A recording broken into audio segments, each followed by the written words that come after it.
Today's technique involves Graphic 45's new farmhouse collection and another product called Texture Paste Opaque Crackle. If you haven't tried that, it's a lot of fun.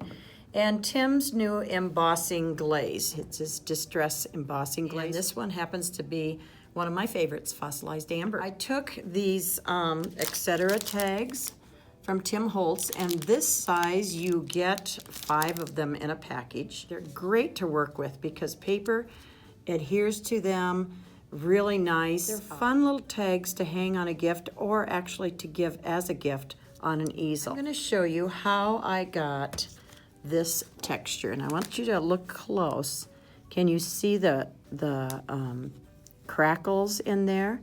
And then the glaze is over the top, and I'm going to show you how to do that. I covered it with one of the papers from the farmhouse collection, and then I just tore another little piece and just kind of laid that on there along the side, and then I cut a strip from this page. This page is really good because I used the back for this, but look at all the different possibilities. A lot of cut aparts, a lot of strips, so you can use this in lots of different ways. Adhered them on there and then sanded them after they were dry. We're going to use the honeycomb stencil, and this stencil kind of lends itself to the farmhouse collection. It reminds me of, well, honeybees, but it also reminds me of chicken wire fence. If you were here last week, you probably noticed that we used this pixie spray, and so I'm using it again today. I sprayed the back of this stencil, and I'm going to lay it on here, again at an angle so I don't end up with this perfect straight line.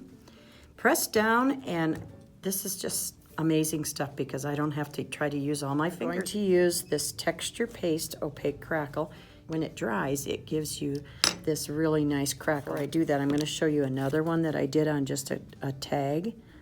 This is a different stencil, but look at the texture you get. Just take your palette knife and take out a little bit, and you always want to work on the back of your palette knife. I'm going to lay it on almost like you are frosting a cake, and you do not want to go right up against that edge because if you do, you have this perfectly straight line. You don't have to worry about getting every single square filled in. Kind of put your palette knife at an angle, scrape it off. The less you have on there, the faster it will dry. Because this stuff, you cannot use a heat tool. It has to dry naturally. Lift that off. And then if you have excess that hangs over the edge, you just scrape it off like that. While it is still wet, immediately go ahead and take your Distress Glaze, put it on your crackle paste. So after it's sat for just a few seconds, just tap it off.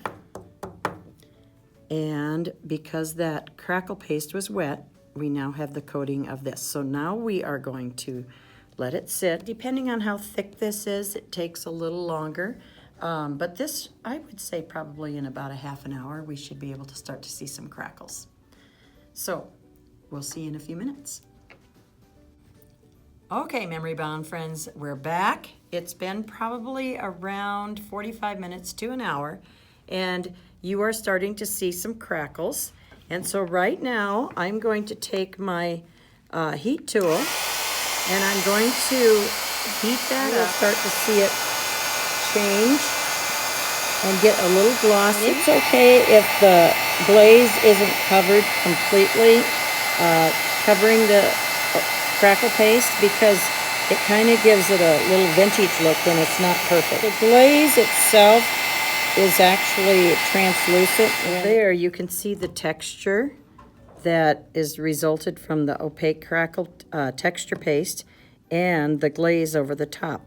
And I kind of like how some of it didn't stick. You kind of get a little bit of a more of a texture. So if you like adding texture and you want to try some of Tim Holtz embossing glazes, stop into Memory Bound and pick some up. Don't forget the Texture Paste Opaque Crackle and the Distress Embossing Glaze. And don't forget to stop and look at that Graphic 45 Farm collection. Thank you for stopping in today, and I hope you enjoy playing with this as much as I have.